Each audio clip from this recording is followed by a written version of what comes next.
Oho. Hop. Külni bo'yindami? Biyonlarni qarab ina. Bo'larkan bellar ham qo'ysa.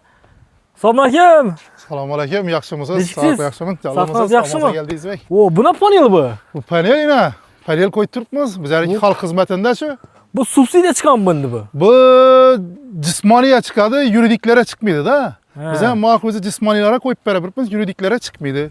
Mayna ko'la qo'ydirdi. O'zlarimizni Shavatda shu Muhammadni ko'lana qo'ydik.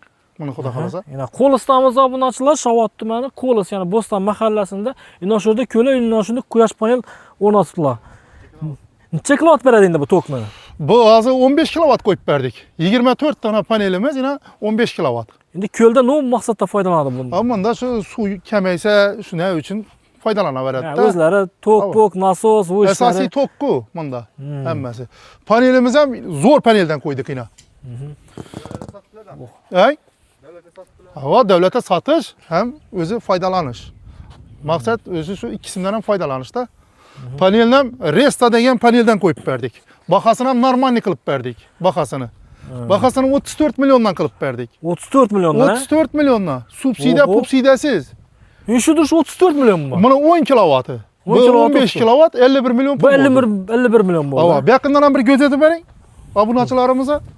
Ina, inverterini ham qo'yib berdik. Dia inverteridan ina ham bir chiroyli bo'lib chiqdi. Shamol ham go'rtib uchib ketmaymi o'zi bu? Shamolda uchmaydi bu, mahkamatib qo'yibmiz buni. Nelarni qarang, buni kreplinlarni chistilidan zavod qo'yindan qo'yib qo'yibmiz. Garantiya 100%. Xudo xolasa bunga 15-20 yil garantiya beramiz. Teylari qo'yilgan.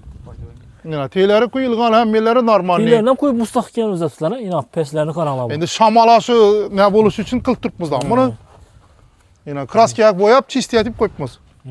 Bu go'talik ketmaydi, shunday emas, mahkam ina.